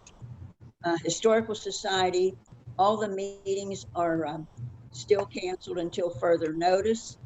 And you can check our website, which is veronahistory.org, for any other information.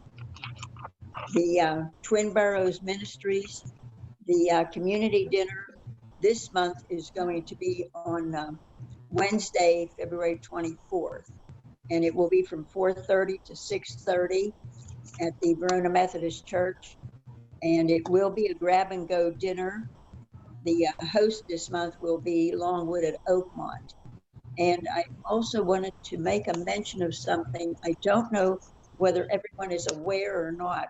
They do have a clothing bank at the Methodist Church.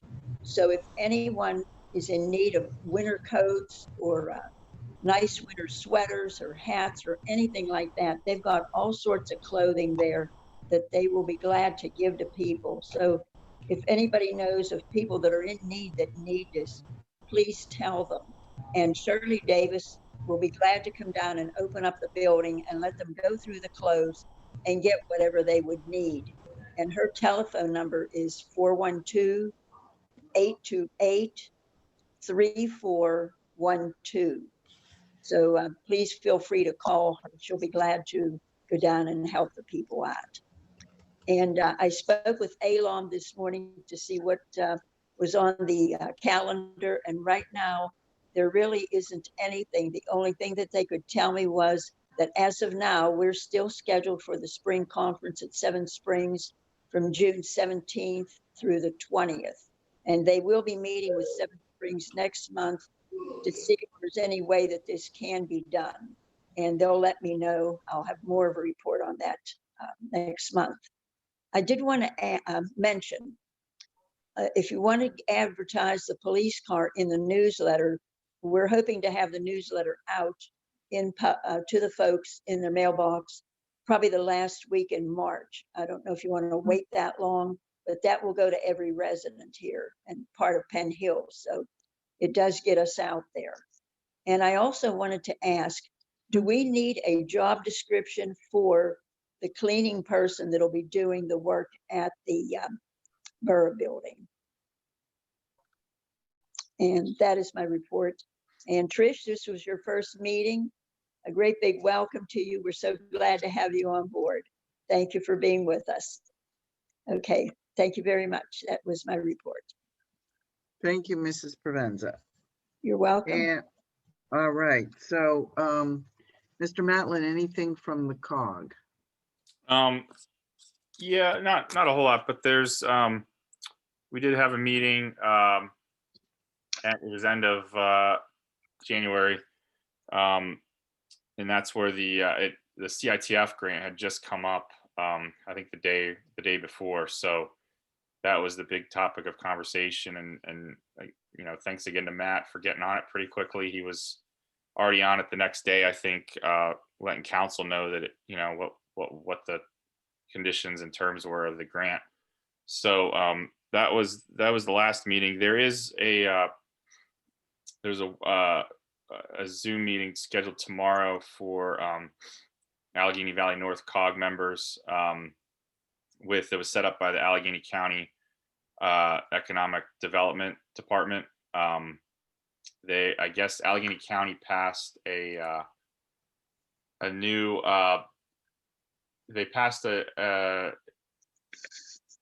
new legislation allowing for the creation of a blight removal fund, which is authorized by Pennsylvania Act 152 of 2016, and it adds an up to $15 fee to county mortgage and deed recordings to fund demolition of blighted property.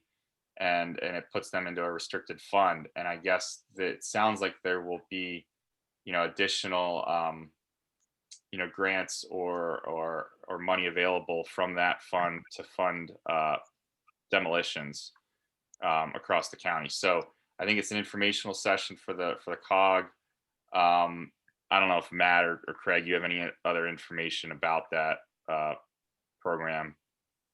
I do not. Okay. I don't have any additional information. I was just gonna say I'm signed up to attend the meeting. Okay. Yeah, I'm gonna try to pop in on it too. So it just might be another opportunity for future demolition or blighted property grants. So I guess that's probably good news, as we've pursued that through the CDBG program in the past. So that's all I have from COG. All right, thank you very much, Mr. Matlin. At this time, we will hear comments on public-related items. Please raise your virtual hand, clearly state your name and address, and limit your comments to 3 minutes as much as possible. And I see Dan Showalter is first. Go ahead and unmute and show your video if you don't mind.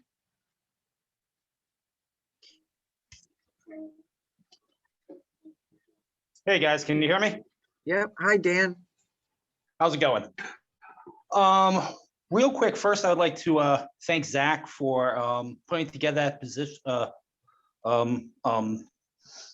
Facebook petition and really moving forward with that. I don't think many people outside of council and those that attend the Zoom meetings really knew much about this. So it's kind of good to get it out there in the public and kind of raise awareness of that.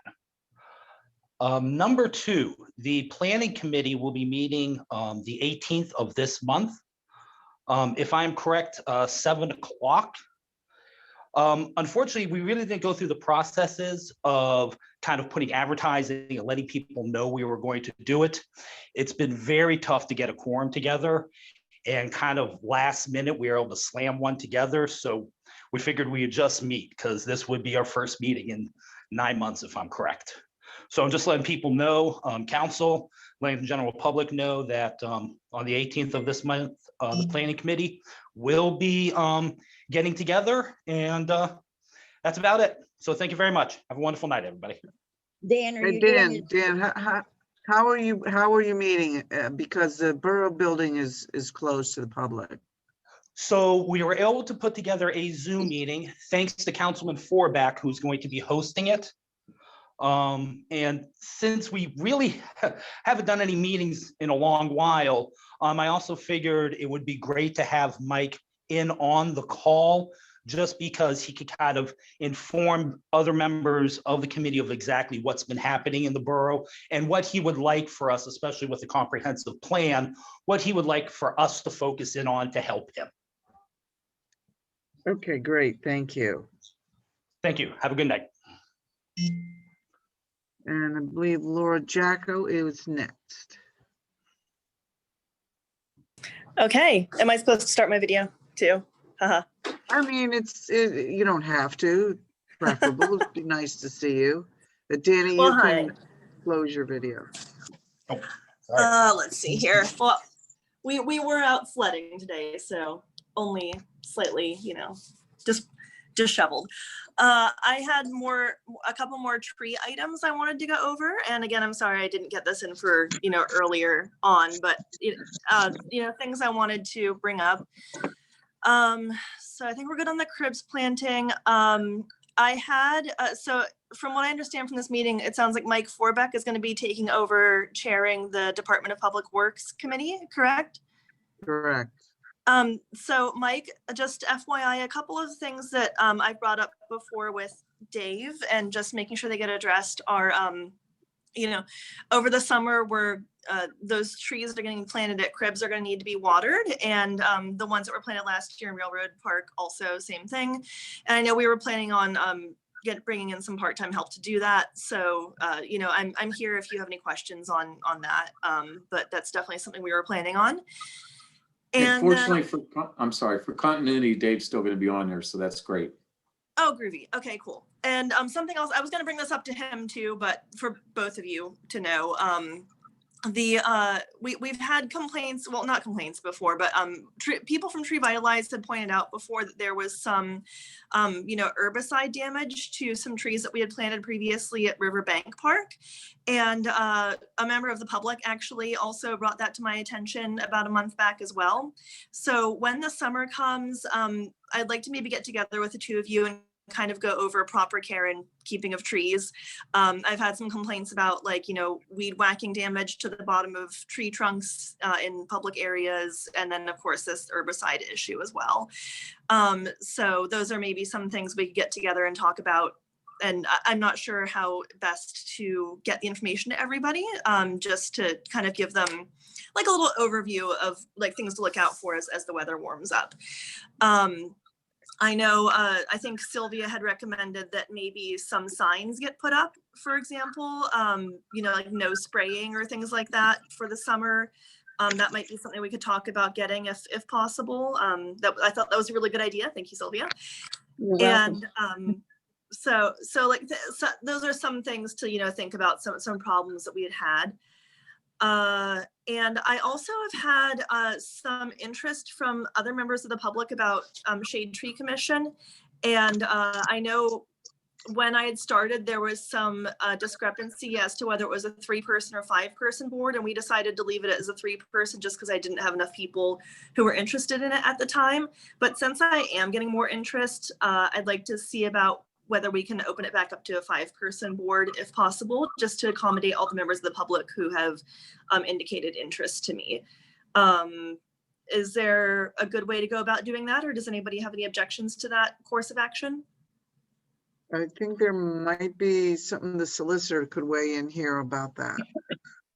I'll have to go back and look and see what we did, Laura. We may have reduced that board to 3 members as opposed to just not filling vacancies. And if we did, we're going to have to, by ordinance, increase it back up to 5 if that's the will of the majority of council.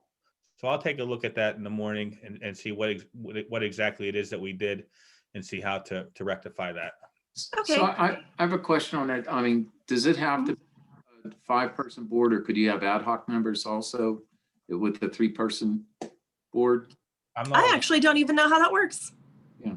Yeah, I'm not aware of any provision in the borough code for ad hoc commission members or even alternates for that member, but I can look at that too. Okay. So, and then lastly, just to bring it maybe to Craig, or maybe I'm bringing this up to Jerry too. Maybe Jerry's not the right person to bring it up to. Back in November, I'd emailed that there was a street tree that was removed illegally on North Ave, and I hadn't heard any really updates on that. So if maybe, and Jerry, I know you're not borough manager at this point, but if I could get with somebody to get some updates as to what was going on with that, and if you need my cooperation to replace it, just as a reminder that was an issue that had been brought up, and to keep me in the loop if there's anything that I can do to help. So those were pretty much the things I wanted to address, tree related. Thank you, Laura. Thank you very much, Laura. Thank you. Okay, at this point, I do not see any more hands raised. Anybody else have any comment? Okay, Kim Roller's trying to raise her hand, but that's okay, Kim. Just go ahead. You're next.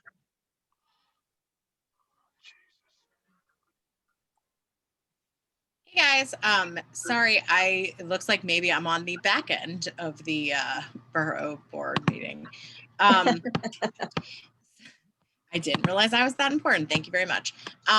So a couple of things. One, I wanted to thank you guys for considering the alley, Kimberly Roller 853 first. I wanted to thank you guys for considering the alley behind my residence as one of the alleys that potentially could get paid with the grant. So thank you very much.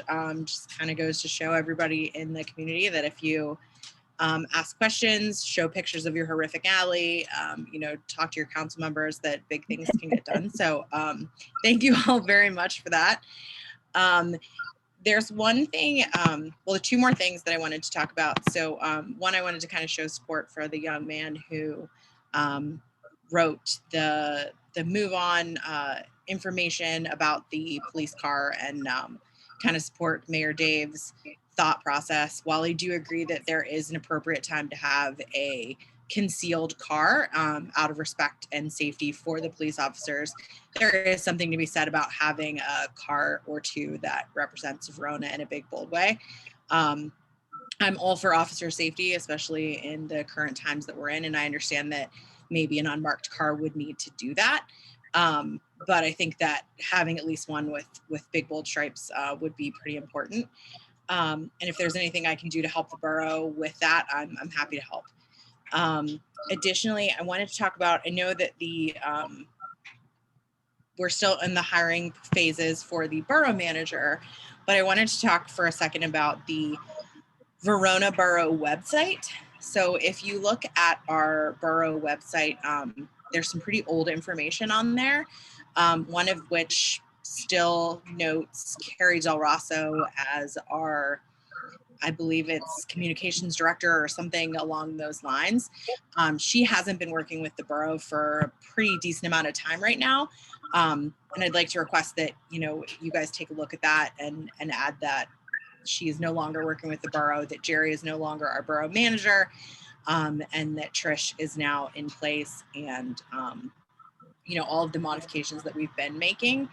And as we add new initiatives like Sea Green and some other borough civic organizations, that we consider adding those onto the borough website, as it just gives people more of a reason to be involved with the borough and support the borough.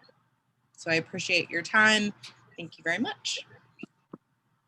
Thank you, Kim. Dave, I don't know if you want to say anything about the website. Yeah, Nancy and I have access, so we can get those updated. We were talking about some of this last night or the night before, so thanks for pointing that out, Kim. We'll look into it and try to get those addressed as soon as possible. Yeah. I think eventually the idea is to get a new website on a website company or whatever you call it, that is a little less cumbersome than this particular Webflow company that we're using now. But, I don't know how to do these things, but Dave does, and maybe we can do a few small updates of really old information. And while we're looking into getting a new website company. So bear with us. That's okay. Thank you very much. I'm sure if you need assistance or, anything, there's a lot of really great marketers and designers in the borough, and I'm sure they'd be happy to help. Great. Thank you. Thank you. All right. Well, I just want to thank everybody on council and in the audience for your time tonight, and appreciate the efforts by Zach as well. And thank you, Matt and Solicitor Alexander, for all your help. Everybody, it's been a great meeting. And with that, I will take a motion to adjourn. I'll make that said motion. Okay. Sylvia, I heard you first. Ray, I heard you second. Any questions or comments? No. All those in favor Aye. say aye. Any Aye. opposed? Okay. Bye, Good night, bye. everybody. Bye-bye. Have a good evening. Same All right, here. thank Bye-bye. you. Bye-bye.